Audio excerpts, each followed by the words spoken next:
righty. We will get started. Thank you for joining us today. For those of you that don't know me, I am Jonathan Adler. I'm director of the Coleman P. Burke Center for Environmental Law here at the Case Western Reserve University School of Law, which is sponsoring today's webinar on climate change, financial markets, and corporate disclosure. Thank you for joining us for what I think is an incredibly timely topic, even more timely perhaps than we realized when we scheduled our program. In March, as you may know, the Securities and Exchange Commission asked for public input on whether current disclosure requirements adequately inform investors, market participants, and the public of climate-related risks. They are accepting comment, I believe, through the middle of next month. But just last week, President Joseph Biden issued an executive order on climate-related financial risk, highlighting the importance of these questions to the Biden administration, and not merely to the SEC, but to federal agencies more broadly. That executive order begins: the intensifying impacts of climate change present physical risk to assets, publicly traded securities, private investments, and companies, such as increased extreme weather risk leading to supply chain disruptions. In addition, the global shift away from carbon-intensive energy sources and industrial processes presents transition risk to many companies, communities, and workers. At the same time, this global shift presents generational opportunities to enhance U.S. competitiveness and economic growth, while also creating well-paying job opportunities for workers. The executive order goes on to talk about the failure of financial institutions and corporations to adequately account for these risks, to measure these risks, and to ensure proper disclosure and accounting for these risks in a wide range of decisions, both public and private, and states that it is the policy of the current administration to advance consistent, clear, intelligible, comparable, and accurate disclosure of climate-related financial risk. And certainly the current request for comment from the Securities and Exchange Commission is responsive to these concerns. Implicit in both the SEC's actions and the president's order are concern that financial markets are underpricing, perhaps even systematically, the broad risks presented both by global climate change and perhaps by the governmental interventions that will be required to address climate change concerns. Others, of course, discount the value of more stringent climate disclosure requirements, particularly in the context of the sort of corporate disclosures that can be mandated by the Securities and Exchange Commission, and question whether financial and securities regulators are in the best position to address these concerns. Put another way, there's a question whether these sorts of disclosure requirements, or the sorts of disclosure requirements that are under discussion, are an appropriate or effective way to address the risks posed by climate change. And certainly there are others that actually think that these sorts of disclosure requirements and the pressures they create in private markets may perhaps be a more appropriate way of addressing climate-related risks than a lot of the other sorts of policies that are on the table. There's a tremendous amount here to discuss, and we're joined by two folks that have far more insightful things to say about these questions than I do.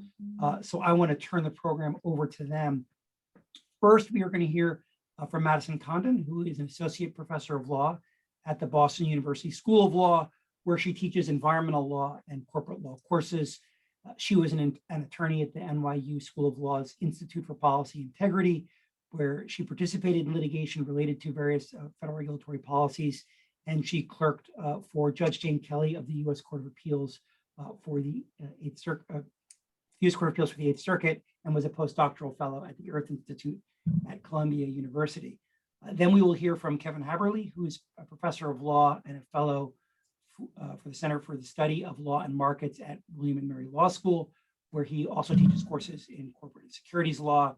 He was previously an assistant professor at the University of South Carolina School of Law, a fellow at the Columbia Law School and Columbia Business School program on the law and economics of capital markets, and among other things, clerked for Judge Victor Marrero of the United States District Court for the Southern District of New York.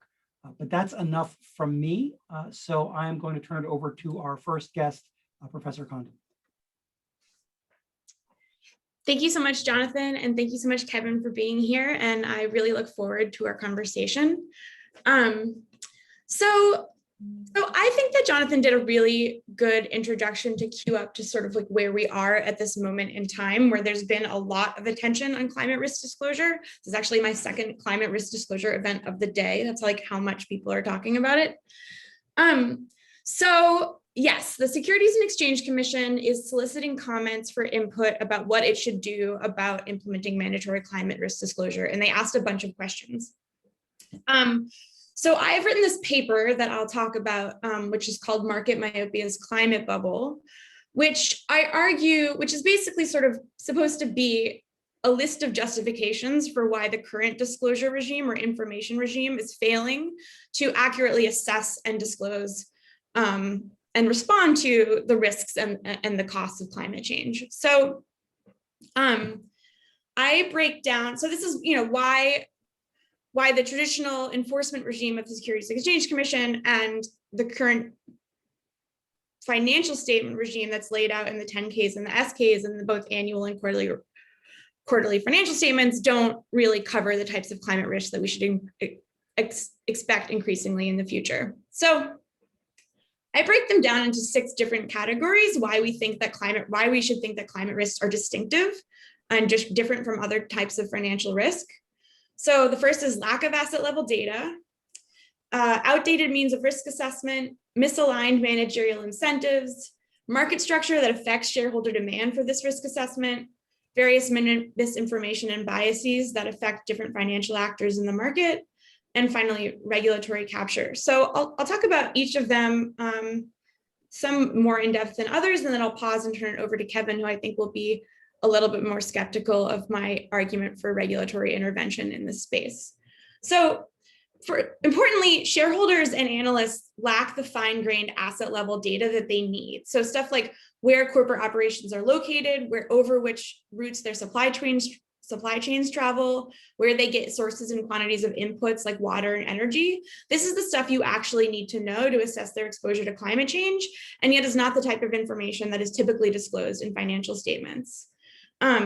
Often the information that is voluntarily disclosed, so we have a pretty robust voluntary disclosure regime that has stepped in basically in the place of the SEC not regulating in this space. So there's the task force on climate related financial disclosures, and relatedly SASB, that's sort of a US based disclosure regime. These are 2 disclosure regimes that investors have demanded that the companies that they invest in disclose against. And this is basically like peer-to-peer. There's very little government regulation in this space. So so these voluntary disclosure regimes have grown a lot in recent years and now have many participants, and many companies are reporting against them.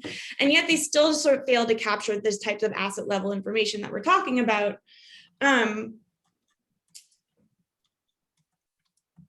In part because they disclose information that's aggregated at the issuer level, so at the company itself level, rather than the sub assets to which the company belongs. So if you're trying to assess the physical risk exposure of a Brazilian mining company, you might, like, in your database, think of the company as being located in Brazil, but actually it owns a bunch of mines that are scattered around the world in various places in South America and Africa. And you actually need to know the locations of these physical sub assets. So it doesn't actually do you much use to know, if this mining company says, oh, we use X gallons of water in this X type of production. It doesn't really help you to assess physical climate risk unless you know where that water is coming from at each location. And of course, that's not the type of information that's disclosed in financial reports, and that's not the type of way information is broken down. So you can use remote sensing to try to figure out, okay, where are these assets really located? But even then, you might be able to tell how much the asset is exposed to physical risk, like is it in a floodplain? But you don't know information that is kept internal to the company, like has this asset actually invested in more resilience? Has the company invested in raising the floor of the factory, or has it invested in renewable energy to get off the grid?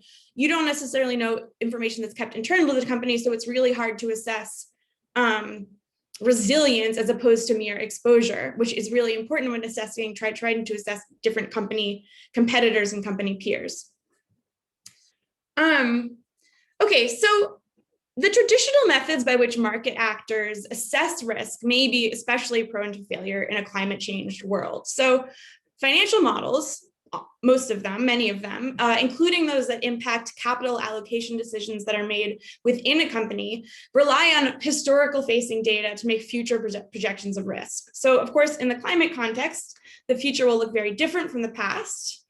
And so we can't rely upon the historical record of like the past 100 years of precipitation to calculate what actually a 100-year flood will be now in this new changed world. Climate risks are also increasingly likely to be correlated across corporate and portfolio geographies in unanticipated ways.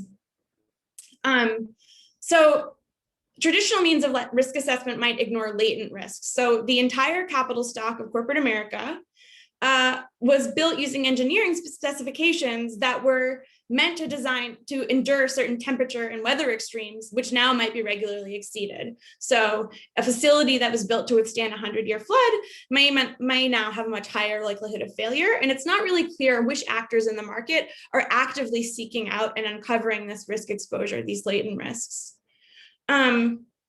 One final example I'll give is duration mismatch. So managers of especially like mid-sized firms that don't employ internal risk assessment teams often use third-party metrics or third-party measures to assess and price their risk exposure, such as insurance costs.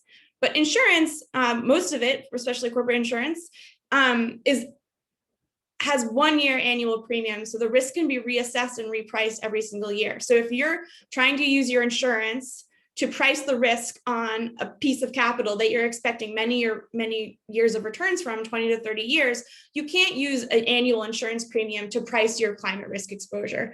And it's not clear that the various actors in the market are sort of realizing the amount that they are relying on assessments of risk that have, or assessors of risk that have no mandate to tell them what the risk exposure will be 25 years out. So there's a reason why we might expect, so there are these voluntarily disclosure regimes, and companies are increasingly being pressured by their shareholders to voluntarily disclose information about their climate risks, including net zero commitments and trajectories to be consistent with 2 degrees of warming under the Paris Agreement. So I'm skeptical that it's clear that these regimes on their own are not doing the full job, and there's reasons why mandatory disclosure especially is required. And that's based in part on how corporate managers are incentivized to deal with their own risks and uncover and disclose their own risk exposures. So corporate managers are generally trained to maintain a high share price, and executive compensation frequently depends on measures that reward short-term performance. And issuer firm efforts to adapt to or mitigate climate impacts may impose substantial upfront costs, like relocating facilities or constructing seawalls with only prospective payoffs. So it might be better from a manager's perspective to ignore longer-term risks than to devote resources to preparing for these, than to devote major upfront resources and to explain to their shareholders why this risk mitigation investment is necessary in order to avoid a potential farther term, longer away stock price drop. So I think it's important also to talk a little bit about why investors, which investors are demanding more information on climate risks and how they're using that information. And I think that the way that corporate law scholars theorize the purpose of disclosure hasn't totally kept up with the way capital markets are actually like functioning and work these days. And what I'm talking about is the ways in which, so most of the stock market at this point, right, is held passively, is held by funds that actually don't employ necessarily many internal research analysts. They follow an index, they buy a basket of securities like the S&P 500, and they don't employ people to say like, are these individual securities in this basket overpriced or underpriced? They just ride the market out. And, famously, they're very cheap. They don't cost very much money because they're not paying that much people to research like firm-specific fundamentals. So that in part, I think, drives somewhat of a lesser demand for data. But it also means that, and asset managers, I think, have been very forthcoming about this, that just because they don't use climate risk information to make trades or to engage in price discovery, they definitely use this information to engage in governance oversight of the firm. So asset managers have like lots of opinions and actually beginning to really throw their weight around when it comes to the climate arena. So just before we got on this call, it was reported that BlackRock is going to vote in favor of 3 of the 4 protest managers that are being put forward by engine number 1, the hedge fund, the activist hedge fund that's sort of challenging Exxon's current management, and it's going to be, their AGM is going to be voted on tomorrow. So BlackRock is really joining the fight against Exxon, and again, it's really informed by this climate risk information. And I don't think that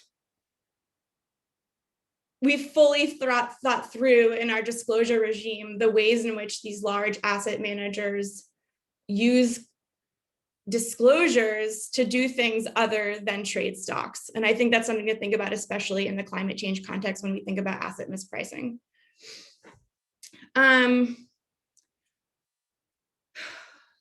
So, I mean, and then I could say a lot more. I think I might be teaching to the choir a little bit in an environmentally focused audience, but there's massive disinformation out there about climate change. Definitely, like, the world has come around and most people will admit that they believe in the existence of climate change. But if you poll even like sophisticated ESG investors about, what is predicted sea level rise by 2030, or there's very little understanding of physical risks. And, if you look at,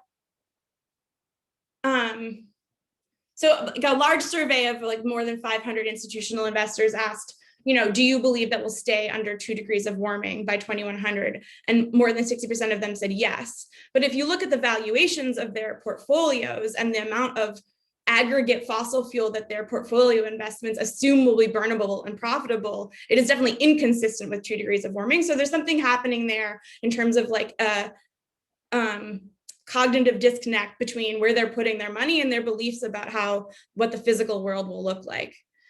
And, we're recovering from the Trump administration was particularly invested in actually thwarting shareholder demands for climate risk engagement. So it permitted oil and gas companies to withhold bringing shareholder proposals related to climate risk disclosure to a vote. And it prohibited various investors from making commitments, it prohibited banks from making commitments such as, we're not going to invest in this type of thermal coal going forward. So it really thwarted even market behavior in that front. So I think right now the Biden administration is focused on sort of unwinding some of these distortionary regulations moving forward. Why don't I pause? I'm excited to hear what Kevin says, and then maybe we can talk a little bit more about what to do about this and what I think a disclosure regime should look like to address some of the concerns that I've brought up. So Kevin, take it away. Great, and just real quick, thank you for that. For our attendees, if you have questions for our panelists, please put them in the Q&A box, which is the bottom of your screen. Because after Professor Haberle talks and we have a little bit of back and forth, we certainly want to get to your questions. So please put your questions in the Q&A box, and CLE information will be made available at the end of the program. So I apologize for that interruption, and now I turn it over to Professor Haberle.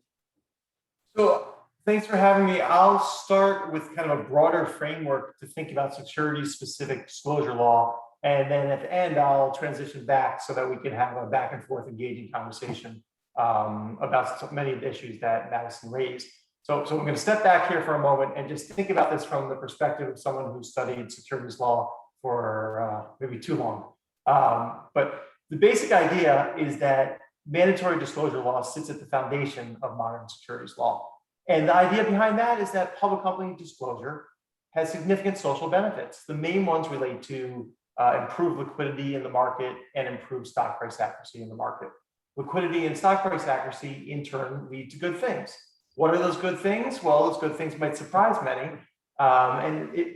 What those good things are really depend on what you think the market does for our society. It's obviously a famous market, the stock market, and it's big in our imagination, but what exactly is it doing in terms of producing good for our society?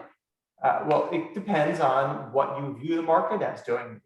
And there are 3 main views in this respect, ranging from narrow to kind of a medium view of the role of the stock market, and then going on to a quite broad and very important view of the stock market. The first view is the market's just a nationwide Las Vegas, albeit operated by arguably more genteel characters. If the market's just a place to gamble, then I think we can all agree that it's that corporate disclosure and the enhanced liquidity and price accuracy that it brings to the market are not something that we really should care about. In fact, more disclosure would make prices more accurate, and that might take some of the fun out of the gambling for gamblers. Most people think that the market provides more than just a place to gamble.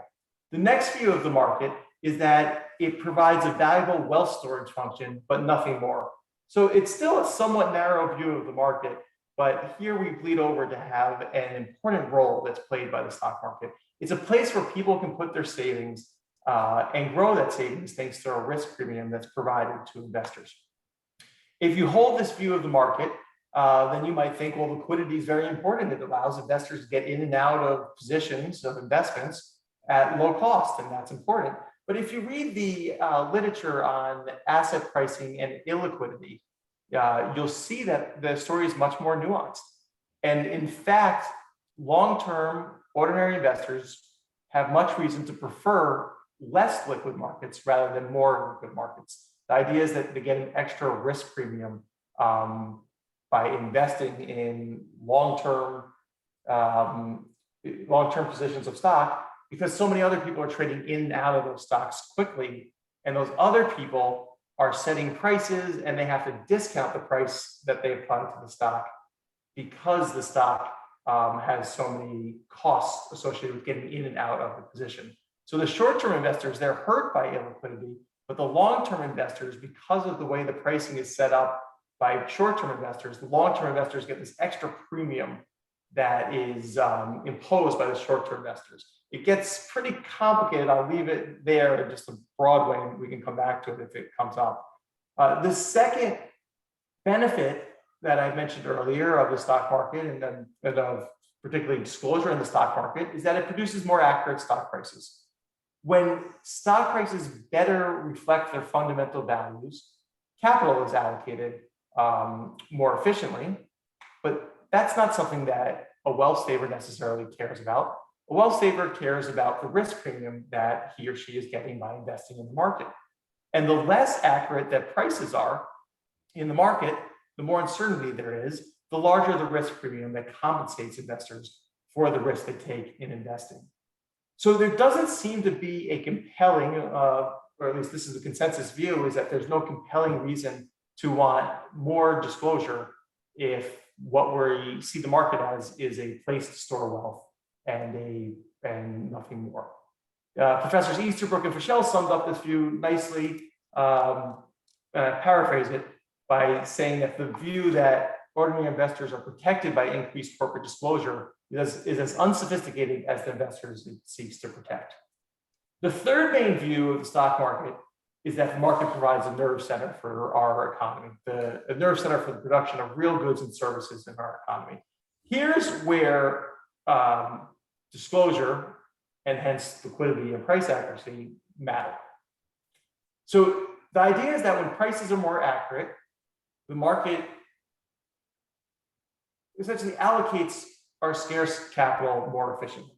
It gets more money to better projects and less money to less promising projects. So there's a capital allocation benefit under this view of the market, and it's tied to increased price accuracy and hence to corporate disclosure. The other main benefit here is a corporate governance benefit. This too is tied to increased price accuracy, and the idea is that when companies' values better reflect, when companies' stock prices better reflect their fundamental values, they a bunch of corporate governance tools are essentially sharpened. So stock-based pay works in a sharper way. Board action can be taken with more information. Blockholder activism works better because the stock price of a company that is not performing well will drop, and that will give opportunity for blockholders to come in and buy the depressed assets and turn the company around and kick out the existing management, or at least pressure the existing management. Shareholder voting works better. So there's a capital allocation benefit and also a corporate governance benefit.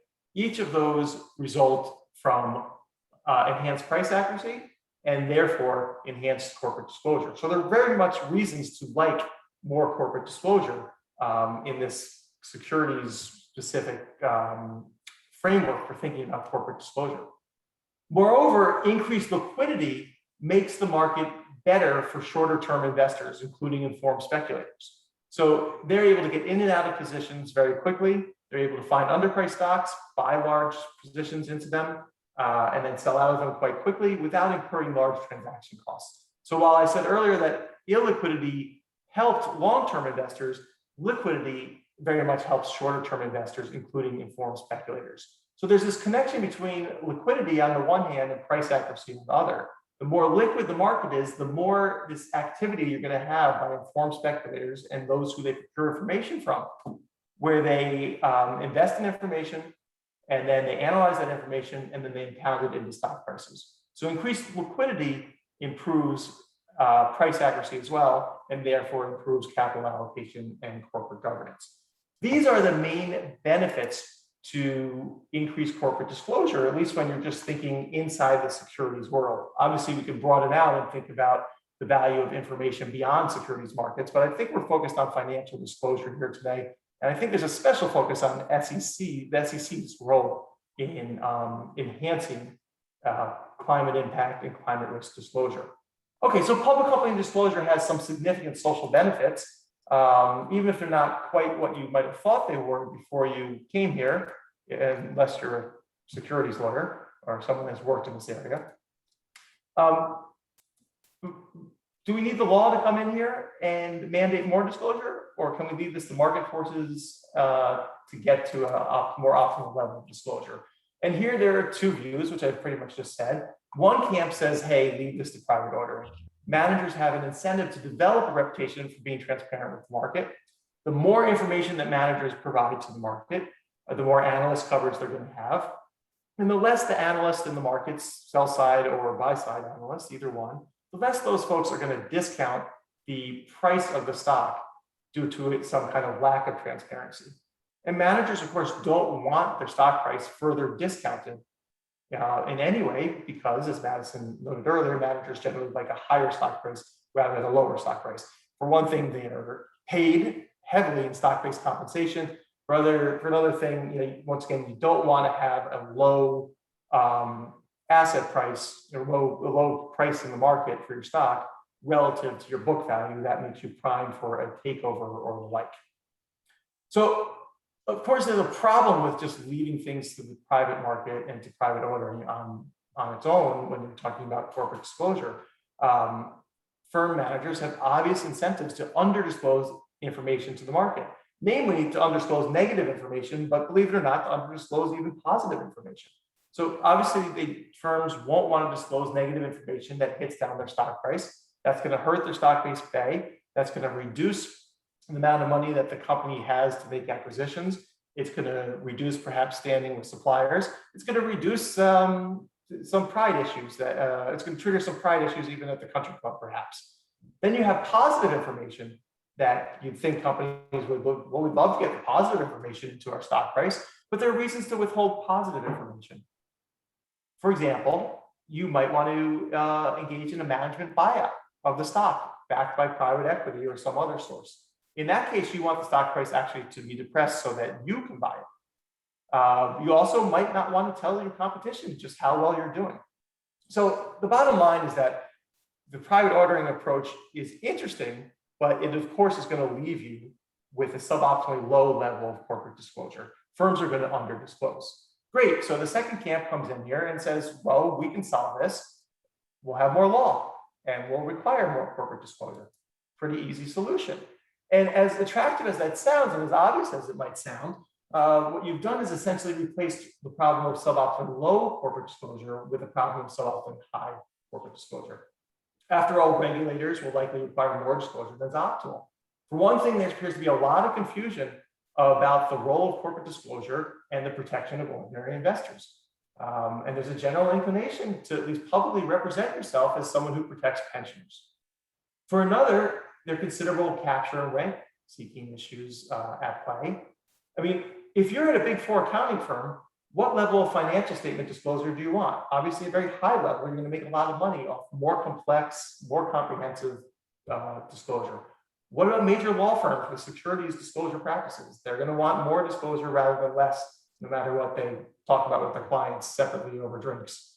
It behooves them to have more disclosure rather than less. What level of disclosure does the plaintiff's bar want, given that most of their suits target misstatements by public companies made in disclosures? And I say misstatements, really the suits target statements and alleged to target misstatements.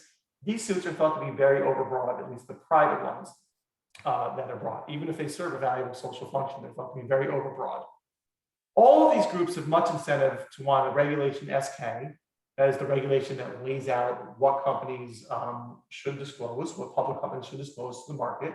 They want a regulation SK that is pretty much what it is today, 140 pages with all sorts of interpreting releases on top of that, thousands of pages of that, no action letters and so forth. All of these groups have an incentive to want that more complex system. Full disclosure, a securities law professor might also have an incentive to like that more complex system, as long as they don't change it too often, because it gets complicated changing class notes, of course. On the red safety issue, when disclosure is far-reaching and complex, people who work in the Division of Corporation Finance at the SEC have a bright future ahead of them. So there are these general concerns about government regulation correcting the under-disclosure problem and substituting in an over-disclosure problem in its place. To wrap up, which is the better approach, private ordering or the government intervention one? I don't know. In one sense, leaving it to the firms and just realize that you'll have some under-disclosure has some appeal to it. Or perhaps get the government involved and just realize that we'll have some degree of over-disclosure and try to limit that over-disclosure as best we can. Which approach gets us closer to the optimal level of public disclosure is ultimately the question. And once again, I don't know the answer to that, but the question here, to shift back to the more specific focus of today's event and to get away from this broader framework that I'm trying to tease out of 50 years of securities law literature and related economics work, to shift back to what we're doing here, the question is, how do we get closest to the optimal level of corporate disclosure, knowing that, how do you get closest to the optimal level of corporate disclosure relating to climate impact, climate risk, and the like, knowing that firms will likely provide too little disclosure on their own, and that the government will likely require too much disclosure when it gets involved. There are a number of other interesting issues that get triggered here. The framework that I just set out that have teased out of securities law from the past 50 years or so can obviously be changed. But if you're going to broaden it, you would think that would be done by Congress and not the SEC, which has a mission of essentially protecting investors, facilitating market efficiency, and helping lower the cost of capital. So with that broad background, maybe that will help frame some more of our back and forth in the more interactive part of the webinar that will proceed now, I understand. Great, thank you for that. So before turning to questions from the audience, I didn't know, Professor Condon, if you wanted to respond to anything that from Professor Haberle's remarks. So first we'll have some back and forth, and then I have questions. I know those of you participating online have questions. Again, put them in the Q&A box, and we will get to them as well. But first, Professor Condon. Great, thank you.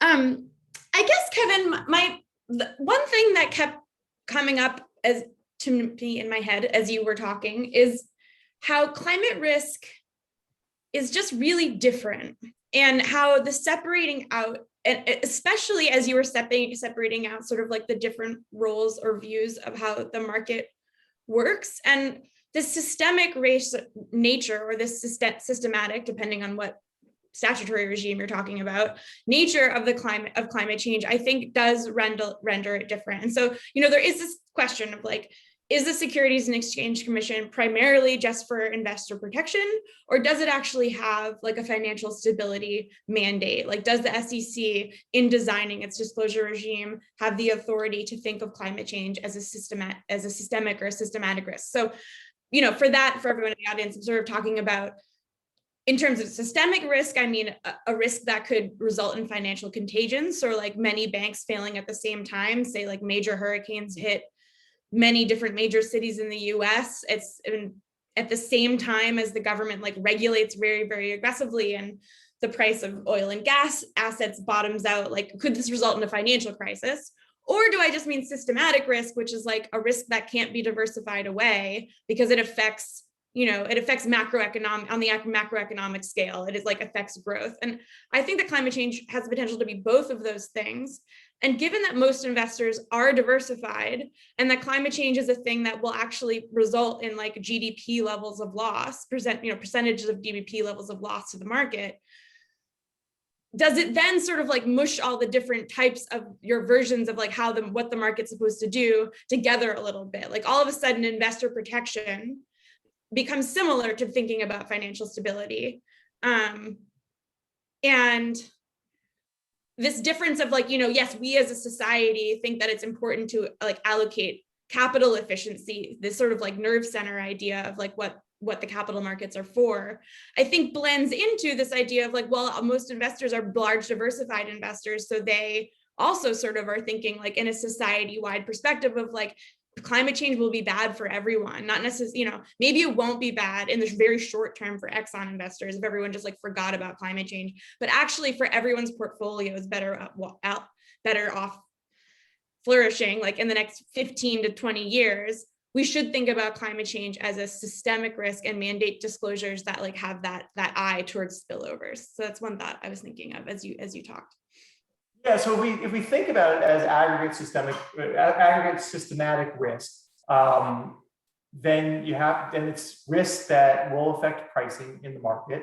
And then the real question is it underpriced today? Is that systematic aggregate risk underpriced in the market today? And I know your take on it, but there's a host of empirical studies now emerging, and it's a hotly debated issue as to whether or not prices are now inflated and failing to take in the risk of climate change or even climate transition. And some papers say it's not. I don't know which empirical studies are right and which aren't. There is already a disclosure regime in there. It's kind of like the elephant in the room of a lot of these conversations about the extent to which the SEC should impose further disclosure requirements. The management discussion and analysis requirements laid out in Regulation SK, somewhere in those 140 pages, say that firms have to, the management has to discuss the extent to which material risks in the future will make past not prologue, essentially. So management has an obligation to discuss these things right now under the current law. And it seems like management doesn't think that these are, in fact, material risks to the company that have to be treated. Now, some companies might have higher risks in near-term future, and then they therefore have to disclose that in their management discussion and analysis. Other companies might say, well, this is 30 years away and speculative. There's going to be innovation in the meantime. In the meantime, we might have a pandemic, a cyber attack. The Canary Islands might collapse into, independent of environmental climate change factors, the Canary Islands might collapse and the whole East Coast might get buried in water. We might have Marxists who take over our country, and then property rights for firms are going to be really overpriced right now. So there's just so much out there that they can be discussing. And the question is climate risk ultimately something that is not adequately being priced into the market? And on top of that, I think the real question is this a risk that we ought to know about beyond the framework that I laid out? Not just about price accuracy, but is this just information that would help us and be beneficial as a society? So it wouldn't be security-specific disclosure, but it would be disclosure in the name of something else. It's not investor protection disclosure. It might be investor preference disclosure, which the SEC traditionally hasn't done. It might be about getting information that many investors want to know so that they can engage in value aligning investing.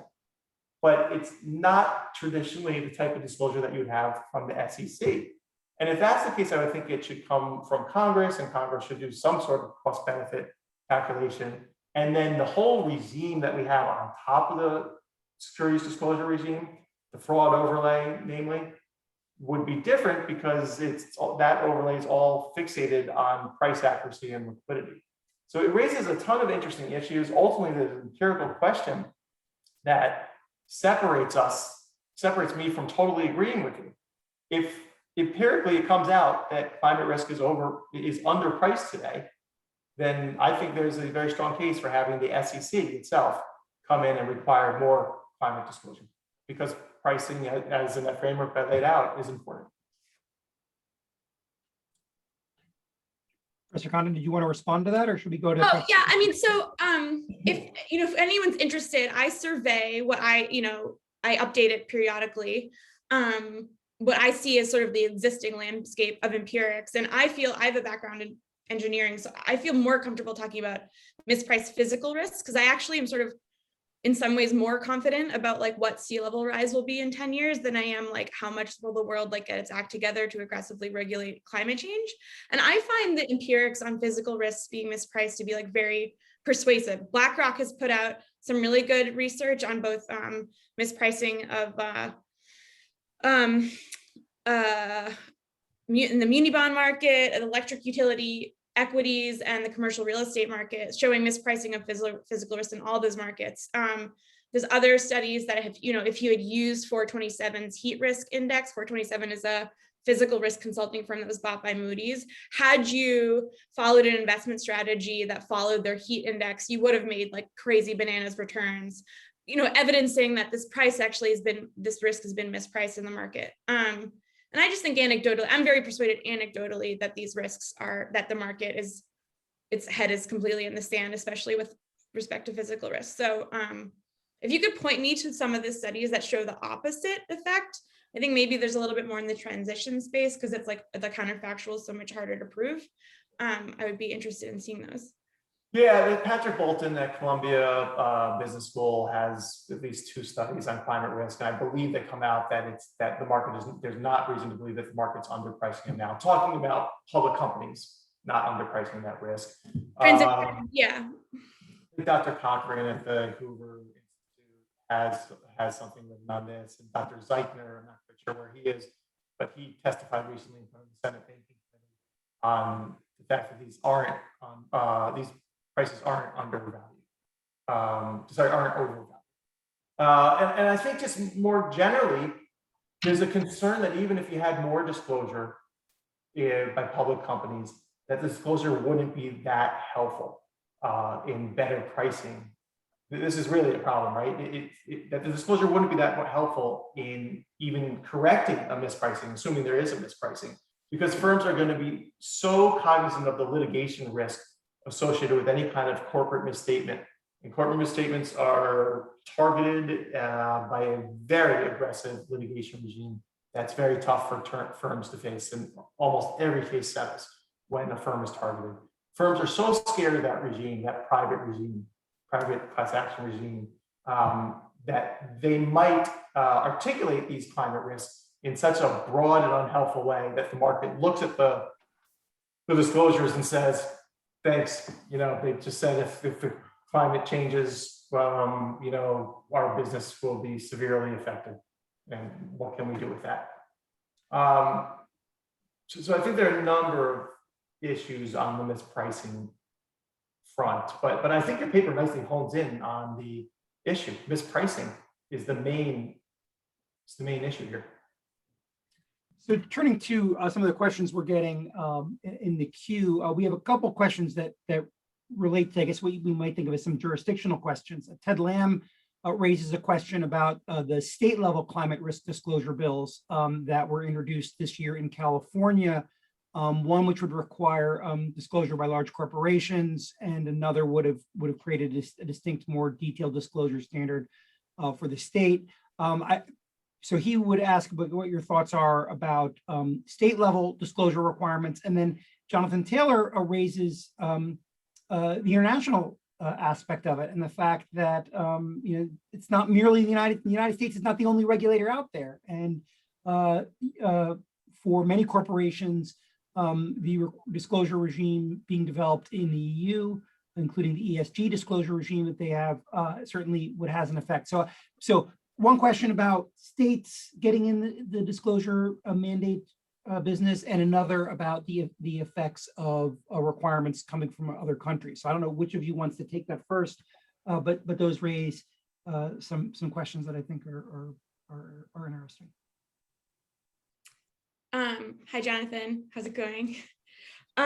So I mean, this is a big, so I've like heard various BlackRock representatives speak several times over the past few months, and like the private sector is very worried and very laser focused on this question of like transatlantic standardization, right? So the EU is ahead of us by a couple years, and the UK a little bit behind them, but still ahead of us in figuring out what to do about this question. And it would be really bad, actually, from their perspective, and maybe from even like an NGO environmental perspective, if corporations had to report in different, like 10 different frameworks for 10 different countries. And, they claim that that's sort of happening right now with voluntary frameworks, that they have to fill out the GRI, they call it alphabet soup, all these different reporting regimes that they have to do. But there really has, I think, been like remarkable consolidation around the TCFD and SASB, at least in the last couple of years. So there is this question of like, so the EU has undergone this big process to create this EU taxonomy, basically a labeling of like what is green and what is not green. It's pretty unlikely that the US would just copy and paste like what the EU has already done into the Federal Register. So there has been some talk sort of at the top, at the level of the Accounting Standards Board, the International Accounting Standards Board, whether or not there needs to be standardized sustainability accounting that happens at the accounting standards level rather than the like securities disclosure level. But I think that would obviously inform those regimes like as they do now. So I think it's going to be an interesting open question, and sort of whether in the SEC, in its very rapidly trying to get these rules out the door, whether they just take SASB and the TCFD and like roughly sort of like staple them into our own regulatory regime, that's seeming to me to be more possible than I thought it would be in the past. Just like how much work has been done, especially on the SASB front, about creating industry by industry disclosure standards, sort of like industry specific materiality standards. I think that everyone is aware of the standardization problem. So that's what I'll say. Yeah, so you have the International Association of Securities, IASCA, whatever it stands for, you got it. It's in Madrid. Seems like a nice place to visit for a year as a visiting scholar. So you have these different organizations trying to coordinate, and it's always an issue between different countries coordinating on securities disclosure law, securities fraud law, lawsuits. All sorts of problems come up that present issues, but there's also some ability, obviously, to not create the wheel and to take the good from those other jurisdictions. In terms of competition for California or other states stepping in and filling a regulatory gap, it's very interesting. There's a similar situation with broker-dealer law, where during the last 4 years, and Jay Clayton was the chair of the SEC under the Trump administration. It's an independent agency, obviously, but he was the chair during the time when the Trump administration was in power. And it's still an executive. It's still in the executive branch, but they're independent, and they came up with pretty much a dilution of the standard of the duties that some brokers and investment advisors have to, or dilution of the standard that from the one that people wanted, making it harder to sue brokers, and meaning brokers and investment advisors would have to provide a lower level of service and fidelity to their clients. And states started to say, well, that's fine, but if you're a broker in our state, you're going to have to be a fiduciary, which brokers generally should be fiduciaries as their agents of their clients. They should look out for the best interests of their clients, as fiduciary law has defined that over hundreds of years, and not some watered down version of that. So if we are going to have a problematic watered down version of ESG disclosure, I'll go broader and talk about ESG disclosure, not just environmental disclosure. If we have some watered down version of that, there is a role for states and other jurisdictions to say we're going to do more. However, those states risk the chance that businesses say, well, we're not going to do business in your state. And they leave the state. Now, states have dealt with that in a number of ways by saying, well, we don't care if you're registered in the state or not, public company. You're registered in Delaware, but your principal base of business is in California. So we're going to regulate you. And there are actually constitutional issues that come up with that, but there are some limits on what states can do, because businesses can leave and go to other states. On a related issue, you have to be careful with corporate disclosure focused on public companies. because on the margin, the more onerous corporate disclosure is, the less companies will subject themselves to the public markets. And you'll see larger and larger companies, which we are, staying in the private markets, and then they escape this kind of regulation. And that's bad from at least an investor protection standpoint, because now long-term passive investors are less diversified. They don't have the opportunity to invest in these companies.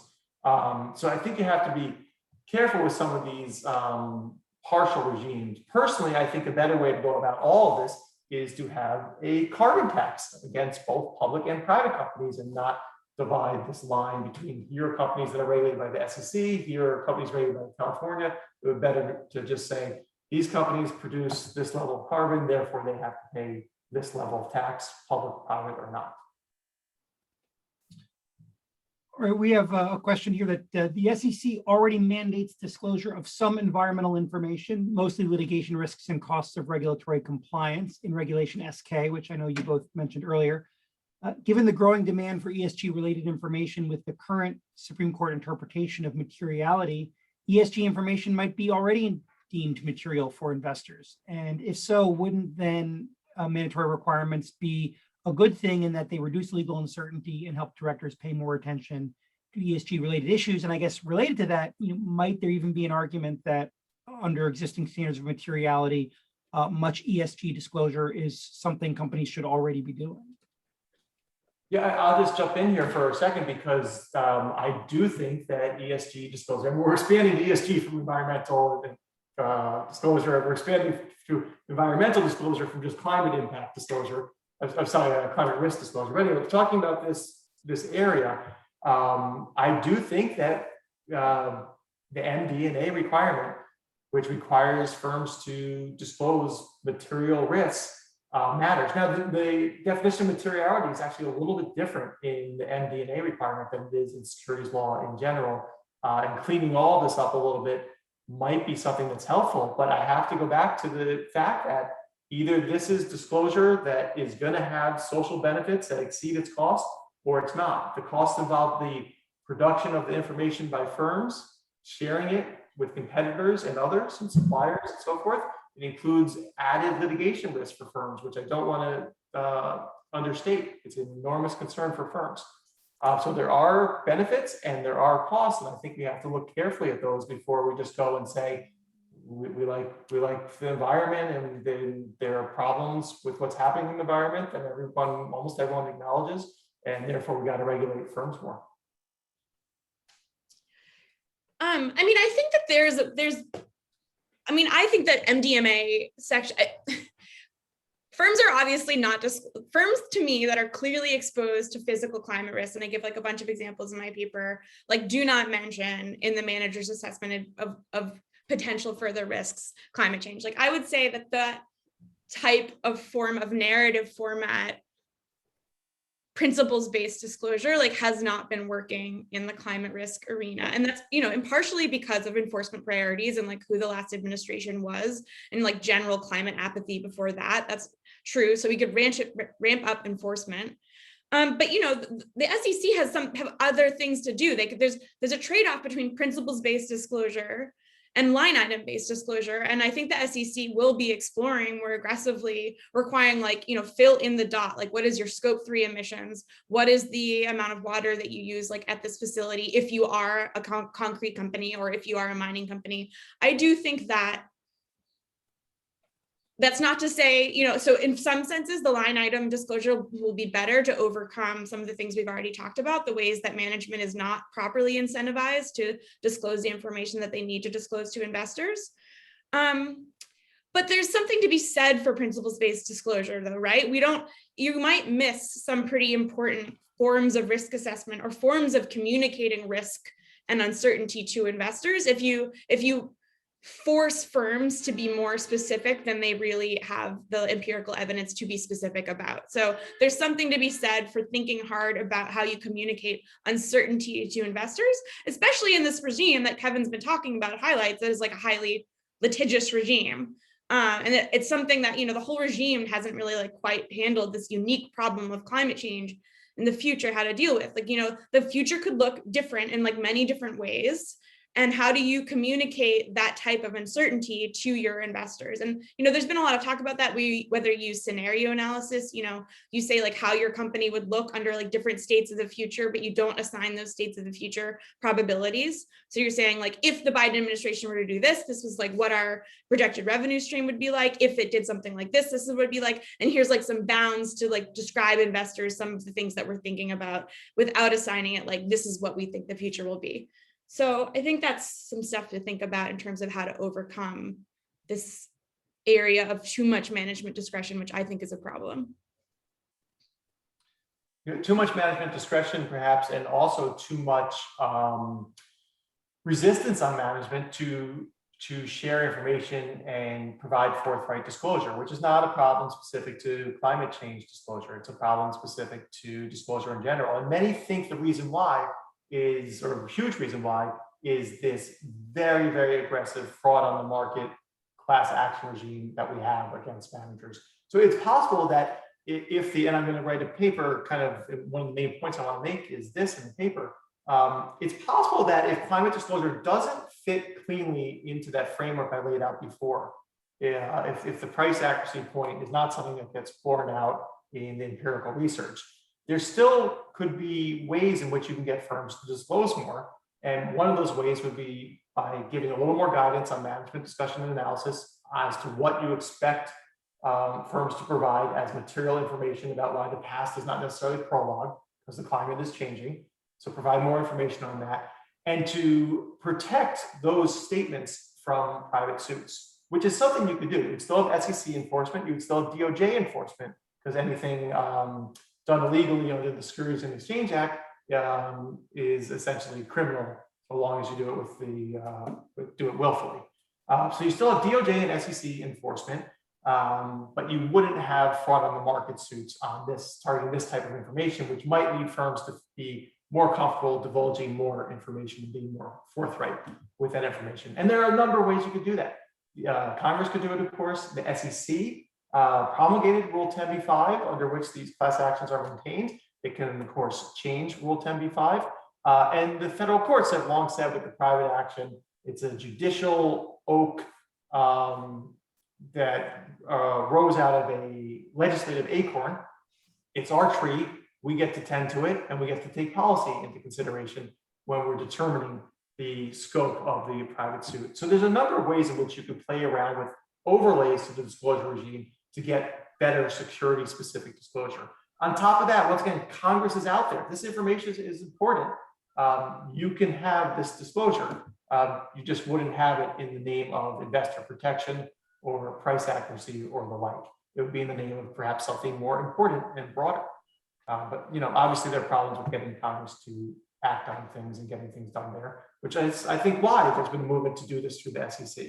It's just not a perfect fit for an organization that focuses on protecting investors, maintaining market efficiency, and helping essentially reduce the cost of capital for firms.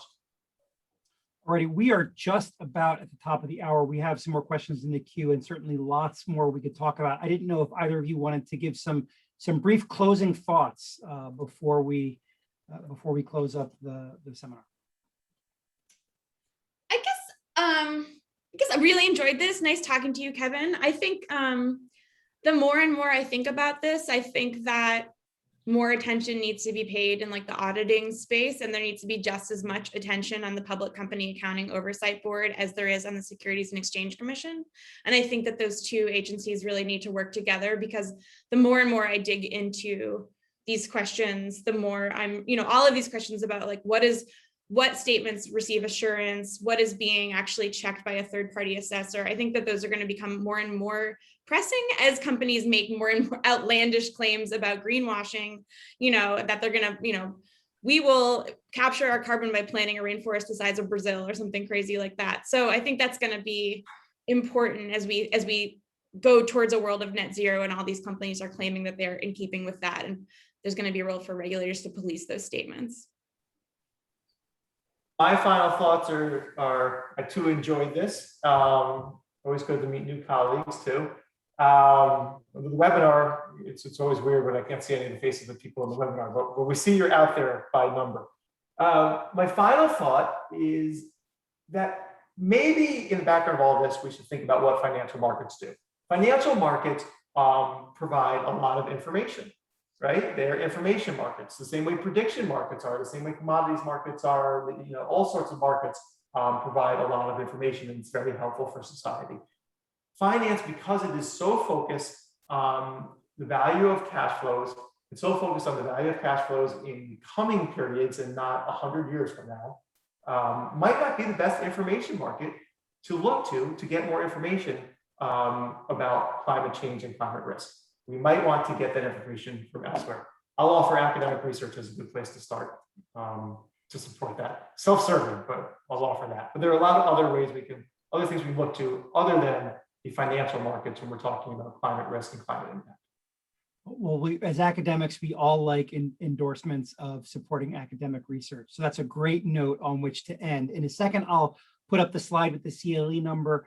For those of you for CLE credit, please join me in thanking both Professors Condon and Haberle for being with us today on what was really a great and informative discussion that we certainly could have continued for another hour if we had the time. And for those of you interested in climate change more broadly as a subject, there are other programs that we've done recently that are also on the Burke Center website, including a program we did last month on the law and economics of climate adaptation, featuring Matthew Kahn and Robin Craig. But again, thank you both for your remarks and for being with us today. I'm going to share my screen with the CLE code, and we certainly look forward to seeing all of you again, hopefully in person for another Burke Center program on environmental law questions. But thank you again.